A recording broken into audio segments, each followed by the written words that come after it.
तुम्ही श्रीमंत होण्याआधी मांजर आपल्याला देते हे 5 शुभ संकेत। मित्रांनो, निसर्ग आपल्या जीवसृष्टीतून अनेक प्रकारचे संकेत देत असतो आणि त्यात प्राणी, पक्षी, वृक्ष, फुले आणि पाण्याची हालचाल यांचा समावेश होतो।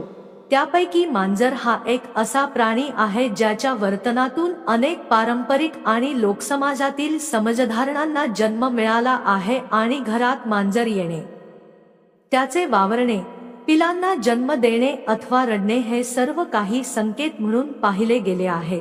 परंतु या संकेतांचा अर्थ समजून घेण्यासाठी आपल्याला साधेपणाने आणि विवेकाने त्यांचा अभ्यास करण्याची गरज आहे, कारण जेव्हा आपण निसर्गाच्या दिलेल्या संकेतांकडे संवेदनशीलतेने पाहतो तेव्हाच आपल्याला आपले नशीब, आपल्या आयुष्याची दिशा आणि संभाव्य संधी यांची ओळख होऊ शकते।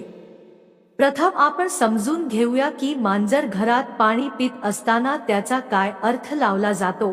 अनेक लोकांच्या अनुभवानुसार जेव्हा एखाद्या घरात मांजर शांतपणे पाणी पीत असते तेव्हा ते घरासाठी शुभ मानले जाते, कारण मांजर जरी सामान्यतः मांसाहारी प्राणी असला तरी ती पाण्यात सामावलेली शांती आणि पावित्र्य अनुभवते आणि जिथे मांजर पाणी पिते तिथे घरातला वातावरण, पैशाची परिसंचरण आणि जीवनातील अडथळे सौम्य होतात असे लोक मानतात। पारंपरिक दृष्टिकोनातून बघितले तर मांजराने पाणी प्यायल्याने त्या घरात लक्ष्मीचे आगमन व समृद्धी येण्याची शक्यता निश्चित होते असे समजले जाते, कारण पाणी हे शुद्धीकरणाचे प्रतीक आहे आणि मांजराच्या पाण्याशी समन्वय साधण्याने घरातील नकारात्मकता निघून जाते आणि नवीन संधींचा प्रसार होतो। दुसरे महत्त्वाचे चिन्ह म्हणजे जर तुमच्या घराजवळ 2 मांजर एकमेकांशी भांडत असतील तर त्याला अशुभ मानले जाते। मांजरांची भांडणांची हिंमत आणि तीव्रता हे प्रत्यक्ष जीवनातील तणाव, कुटुंबातील तणाव आणि आर्थिक तप्तता यांची सूचना देतात। अशा आपल्या चॅनलला सबस्क्राइब कर आणि लिही श्री स्वामी समर्थ। आज चांगली बातमी मिळेल। वेळेस शांतपणे बाबतीत विचार केल आणि परिस्थिती नियंत्रित करण्याचे उपाय केले पाहिजे। परंतु याचा अर्थ असा नाही की आपण पळून जावे किंवा वेढा करून बसावे, परंतु सावधगिरी बाळगावी, घरातील सभासदांमधील संवाद वाढवावा, समजूतदारपणे प्रश्न सोडवण्याचा प्रयत्न करावा। जर 2 मांजर भांडत असतील आणि आपण त्याला विसरून जावे तर कुटुंबातील नात्यांवर परिणाम होऊ शकतो, म्हणून अशा स्थितीत मांजरांना थोडे घाबरवून पळवणे किंवा त्यांना शांतपणे घराबाहेर नेणे हाच उत्तम उपाय होईल। तिसरे महत्त्वाचे निरीक्षण म्हणजे जेव्हा मार्गात मांजर आडवे येते तेव्हा तोआला अशुभ मानण्याची लोकपरंपरा आहे। खरे तर मांजर आपल्याला काही वेळा संवेदनशीलता दाखवून त्या ठिकाणी काही अनिष्ट ऊर्जा आहे हे सांगते।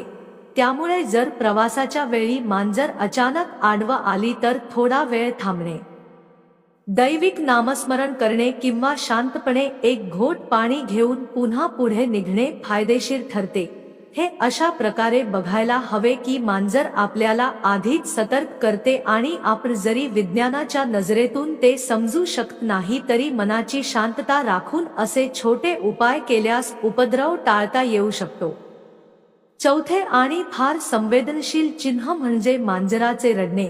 अनेक समाजात मांजरांचे रडणे दुःख, आजार अथवा मृत्यूचा संकेत म्हणून पाहिले गेले आहे। असं मानलं जातं की मांजर काही तणाव किंवा अशुभ ऊर्जा ओळखते आणि तिचे रडणे आपल्याला सतर्क करते। जर रात्रीच्या वेळी मांजर वारंवार वाजवते तर ते घरासाठी खूपच नकारात्मक असू शकते। अशा वेळेस घरातील लोकांनी शांती राखून पूजा करावी, गंगाजळाने किंवा हळदी तांदळाने घराची शुद्धी करावी आणि आईकाका किंवा ज्यांना त्या प्रथा माहीत आहे त्यांचा सल्ला घ्यावा। परंतु मित्रांनो, हे लक्षात ठेवा की या सर्व गोष्टी एकमेकांसाठी बांधील असलेल्या सांकेतिक समज आहेत। मांजर जिथे राहते तेथे अन्न आणि आश्रयाची उपलब्धता बघून येते आणि पिलांना जन्म देणे म्हणजे त्या ठिकाणी सुरक्षिततेची अनुभूती असते। लोकांना ऐतिहासिकदृष्ट्या अमुक घटनांसह जोडून कथे सांगितल्या जातात ज्या वेळोवेळी प्रामाणिक वाटतात आणि त्या कथेप्रमाणे मांजराच्या पिलांचा जन्म कुठल्याही घरात धनार्जन आणि सुखसमृद्धीचे संकेत देतो। आता आपण थोडं वाङ्मयिक आणि सांस्कृतिक दृष्टिकोनातून पाहतो तर लोककथांमध्ये मांजराला देवी लक्ष्मीशी जोडणारे अनेक उदाहरण मिळतात, परंतु हेही तितक्याच प्रमाणात खरी शाश्वत सत्य नसून सांस्कृतिक श्रद्धा आहेत ज्यांनी लोकांच्या अनुभवाला संघटित केले आहे. मानवी मनाला जेव्हा अनपेक्षित चांगले किंवा वाईट काही होते तेव्हा त्यांना कारण शोधण्याची इच्छा होते आणि प्राणी नैसर्गिक संकेत त्यासाठी आदर्श होते. त्यामुळे मित्रांनो, जर तुमच्या घरात मांजर नियमितपणे येऊन पाणी पिते आणि शांतपणे वावरते तर ते नक्कीच एक सकारात्मक संकेत मानावा, परंतु या संकेताला आपण फक्त एक रूढी म्हणून घेता त्यातून उत्पन्न होणाऱ्या सकारण विचारांना प्रोत्साहन द्यावे, म्हणजे जसे आपण घराची साफसफाई व स्वच्छता वाढवून ठेवू, आर्थिक संधींचा अभ्यास करू, घरातील सदस्यांमध्ये संवाद वाढवू, आवश्यक तेव्हा व्यवसायात बदल आणू, अशा प्रकारे मांजराची उपस्थिती आपल्याला एक मानसिक प्रेरणा देते की वेळ आपणाला अनुकूल आहे आणि ह्या मानसिक स्थितीचे परिणाम प्रत्यक्ष प्रयत्नांमुळे दिसू लागतात. अजून एक बारीक गोष्ट लक्षात घ्यावी म्हणजे मांजर घरात पिलांना जन्म देताना त्या घरातील लोकांनी त्यांना अस्वस्थ करून नफरत दाखवू नये, कारण मांजर ही एक संवेदनशील प्राणी आहे आणि तिच्या सुरक्षिततेचा सांभाळ केल्यास ती परत येऊन घराला आणखी सकारात्मक ऊर्जा देते. परंतु पिलांना घराजवळ ठेवून तुम्ही स्वच्छतेची आणि आरोग्याची काळजी घ्यायला हवी, कारण पिलांचा अस्वस्थ वास किंवा रोग्यांची उपस्थिती भानावर ठेवावी लागते. काही वेळा लोक फक्त चिन्हावर विश्वास ठेवून वास्तवाचं दुर्लक्ष करतात आणि त्यामुळे आरोग्य समस्या निर्माण होतात. म्हणून धार्मिक श्रद्धा आणि वैज्ञानिक विचार दोन्हीचा समन्वय करणे गरजेचे आहे. या व्यतिरिक्त काही वेळा मांजरांचे वर्तन आपल्याला सूचित करते की आपल्याला परिस्थिती जप्त करून पुढे काय करायचे हे ठरवण्याची गरज आहे. उदाहरणार्थ, जर एखाद्या घरात मांजर सतत येत असेल तर त्या परिसरात भरपेट अन्न आणि आश्रय उपलब्ध असल्यासारखं प्रतीत होतं आणि त्यामुळे त्या घरात लोकांना दैनंदिन गरजा उपलब्ध आहेत असं समजावं लागेल.